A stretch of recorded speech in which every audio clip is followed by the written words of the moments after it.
ಶ್ರೀನಿವಾಸ್ ಪ್ರಸಾದ್ ಅವರಿಗೂ ಅವರ 3 ಜನ ಮಕ್ಕಳು ಮತ್ತು ಅಳಿಯಂದಿರಿಗೂ ಹಾರ್ದಿಕ ಸ್ವಾಗತ ಬಯಸುತ್ತೇನೆ. ಅದೇ ರೀತಿಯಲ್ಲಿ ರಾಮಸ್ವಾಮಿ ಅಣ್ಣ ಅವರಿಗೆ ಮತ್ತು ಅವರ ಕುಟುಂಬದ ವರ್ಗದವರಿಗೆ, ಅಶೋಕಪುರಂನ ಮಹಾಜನತೆಗೆ, ಚಾಮರಾಜನಗರ ಲೋಕಸಭಾ ಕ್ಷೇತ್ರದ ಎಲ್ಲ ಮಹನೀಯರಿಗೆ, ಆಗಮಿಸಿರುವ ಎಲ್ಲ ಜನಪ್ರತಿನಿಧಿಗಳಿಗೆ, ಜಿಲ್ಲಾಡಳಿತದ ಆಡಳಿತ ವರ್ಗಕ್ಕೆ, ಪೊಲೀಸ್ ಸಿಬ್ಬಂದಿಗೆ, ಮಾಧ್ಯಮದ ಮಿತ್ರರಿಗೆ ಮತ್ತು ಅಪಾರ ಸಂಖ್ಯೆಯಲ್ಲಿರುವ ಶ್ರೀ ವಿ ಶ್ರೀನಿವಾಸ್ ಪ್ರಸಾದ್ ಅವರ ಅಭಿಮಾನಿ ಬಳಗಕ್ಕೆ ಕಾರ್ಯಕ್ರಮ ಆಯೋಜಿಸಿರುವ 3 ಸಂಸ್ಥೆಗಳ ಪರವಾಗಿ ಮತ್ತು ಶ್ರೀನಿವಾಸ್ ಪ್ರಸಾದ್ ಅವರ ಕುಟುಂಬ ವರ್ಗದ ಪರವಾಗಿ ಹೃತ್ಪೂರ್ವಕವಂತ ಸ್ವಾಗತವನ್ನು ಕೋರುತ್ತೇನೆ. ನಮಸ್ಕಾರ. ಶ್ರೀಯುತ ಲೋಕಸಭಾ ಕ್ಷೇತ್ರದ ಅಭ್ಯರ್ಥಿಯಾದಂಥ ಲಕ್ಷ್ಮಣ್ ಅವರಿಗೆ ಸ್ವಾಗತವನ್ನು ಕೋರ್ತೇನೆ. ಡಾಕ್ಟರ್ ಯತೀಂದ್ರ ಸಿದ್ದರಾಮಯ್ಯನವರಿಗೆ ಸ್ವಾಗತವನ್ನು ಕೋರ್ತೇನೆ. ಶಾಸಕರಾದಂಥ ದರ್ಶನ್ ಧ್ರುವನಾರಾಯಣ ಅವರಿಗೆ ಮತ್ತು AR ಕೃಷ್ಣಮೂರ್ತಿ ಅವರಿಗೆ, ಡಾಕ್ಟರ್ ತಿಮ್ಮಯ್ಯನವರಿಗೆ, ವೇದಿಕೆ ಮೇಲೆ ಇರುವಂಥ ಎಲ್ಲ ಗಣ್ಯರಿಗೆ, ಯಾರು ಅನ್ಯತಾ ಭಾವಿಸಬಾರ್ದು, ಸಮಯದ ಅಭಾವ ಇದೆ. ಎಲ್ರಿಗೂ ಕೂಡ ಇಲ್ಲಿ ಆಸೀನರಾಗಿರ್ತಕ್ಕಂಥ ಎಲ್ಲ ಜನಗಳು, ಏನು ಹಿರಿಯ ಅಂಕಲ್, ಎಲ್ಲ ಗಣ್ಯರಿಗೆ ಸ್ವಾಗತವನ್ನು ಕೋರ್ತಾ ಇದ್ದೇವೆ. ಕಾರ್ಯಕ್ರಮದಲ್ಲಿ ಸ್ವಲ್ಪ ಸಮಯದ ಅಭಾವ ಇರೋದ್ರಿಂದ ಸ್ವಲ್ಪ ಕಾರ್ಯಕ್ರಮವನ್ನು ಸ್ಪೀಡಪ್ ಮಾಡೋಣ ಅಂತ ನಿರ್ಧಾರ ಮಾಡ್ತಾ ಇದ್ದೀವಿ. ಈಗ ನಮ್ಮ ಟ್ರಸ್ಟಿನ ಕಾರ್ಯದರ್ಶಿಗಳಾದಂಥ ಡಾಕ್ಟರ್ ಮುಳ್ಳೂರು ನಂಜುಂಡಸ್ವಾಮಿ ಅವರು 2 ನಿಮಿಷಗಳ ಕಾಲ ಪ್ರಾಸ್ತಾವಿಕವಾಗಿ ಮಾತಾಡ್ತಾರೆ. ಕಾರಣ ನಮ್ಮ ಟ್ರಸ್ಟಿನ ಉದ್ದೇಶಗಳೇನು ಅಂತ ಎಲ್ರಿಗೂ ಅರ್ಥ ಆಗಬೇಕು. ಮಾಧ್ಯಮದವರು ಸ್ವಲ್ಪ ಅದನ್ನು ಗಣನೆಗೆ ತಗೋಬೇಕು. 2 ನಿಮಿಷ ಅವರು ಮುಗಿಸ್ಬಿಡ್ತಾರೆ. ಅದಾದಮೇಲೆ ಪುಷ್ಪಾರ್ಚನೆಯನ್ನು ಮಾಡೋಣ. ಈಗ ಡಾಕ್ಟರ್ ಮುಳ್ಳೂರು ನಂಜುಂಡಸ್ವಾಮಿ ಅವರು ತಮ್ಮ ಮುಂದೆ.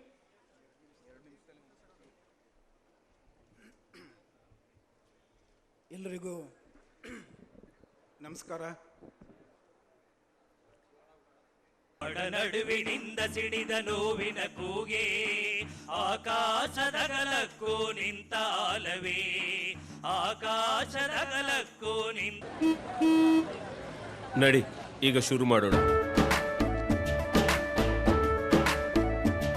ಕೇಸರಿಯಿಂದ ಮನೋಲ್ಲಾಸ ಮನಸ್ಸು ಮತ್ತೇರಿ ಕುಣಿದಾಡಿದೆ ನೋಡು, ಮನಸ್ಸು ಮತ್ತೇರಿ ಕುಣಿದಾಡಿದೆ ನೋಡು.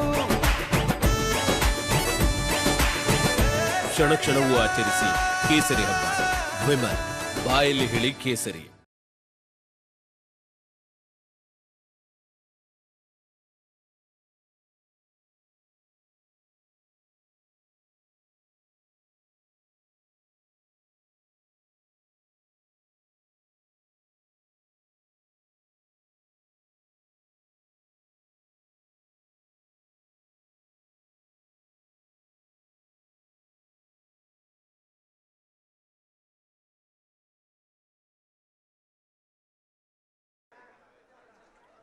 ಅದು ಅವರ ಮೊದಲನೇ ಸೋಲಾಯಿತು.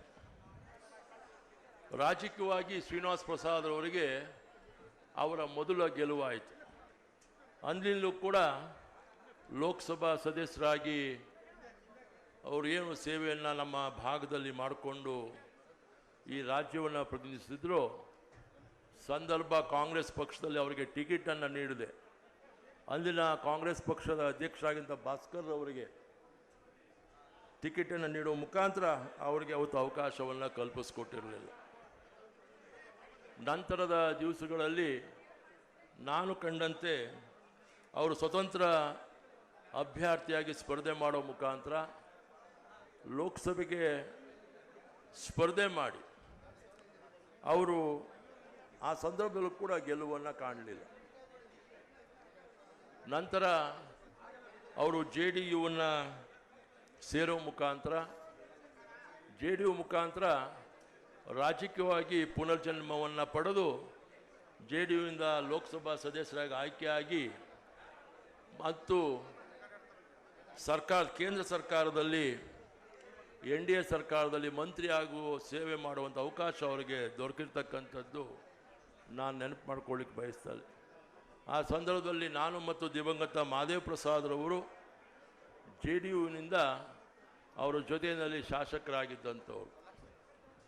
ಆ ನಂತರ ಅವರು ಬುದ್ಧ ನಡೆಗೆ ಮರಳಿ ಮನೆಗೆ ಅನ್ನೋ ಕಾರ್ಯಕ್ರಮವನ್ನು ಮಾಡೋ ಮುಖಾಂತರ ಕಾಂಗ್ರೆಸ್ ಪಕ್ಷವನ್ನು ಸೇರಿ ಕಾಂಗ್ರೆಸ್ನಲ್ಲಿ ಇವತ್ತಿನ ದಿವಸ ಅವರು ಈವರೆಗೂ ಕೂಡ ಸಂಸದರಾಗಿ, ಶಾಸಕರಾಗಿ, ಮಾನ್ಯ ಸಿದ್ದರಾಮಯ್ಯ ಸಾಹೇಬರ ನಾಯಕತ್ವ ಸರ್ಕಾರದಲ್ಲಿ ಮಂತ್ರಿಯಾಗೂ ಕೂಡ, ಕಂದಾಯ ಸಚಿವರಾಗೂ ಕೂಡ ಸೇವೆ ಮಾಡುವಂಥ ಅವಕಾಶ ಅವರಿಗೆ ದೊರಕಿಕೊಟ್ಟು ಇವತ್ತು ಸ್ವಾಭಿಮಾನದ ರಾಜಕೀಯ ಬದುಕನ್ನು ಅವರು ರಾಜಕೀಯವಾಗಿ ನಡೆದು ಬಂದಂಥವ್ರು. ಅಂಥವ್ರು ಇವತ್ತು ನಮ್ಮಿಂದ ಕಣ್ಮೆರೆ ಆಗಿರ್ತಕ್ಕಂಥ ಸಂದರ್ಭದಲ್ಲಿ ಈ ನುಡಿ ನಮನ ಕಾರ್ಯಕ್ರಮದಲ್ಲಿ ನನ್ನನ್ನು ಕೂಡ ಭಾಗವಹಿಸಿ ಒಂದೆರಡು ಮಾತುಗಳನ್ನ ಆಡುವಂಥ ಅವಕಾಶವನ್ನು ಕಲ್ಪಿಸ್ಕೊಟ್ಟಂಥ ಕುಟುಂಬದ ಸರ್ವರಿಗೂ ಕೂಡ ನಾನು ಗೌರವಪೂರ್ವಕವಾಗಿ ಕೃತಜ್ಞತೆ ಅರ್ಪಿಸಿ ಅವರ ಸ್ಮರಣೆಯಲ್ಲಿ ನಾನು ಭಕ್ತಿಪೂರ್ವವಾಗಿ ಪಾಲ್ಗೊಂಡಿದ್ದೇನೆ. ನಮಸ್ಕಾರ.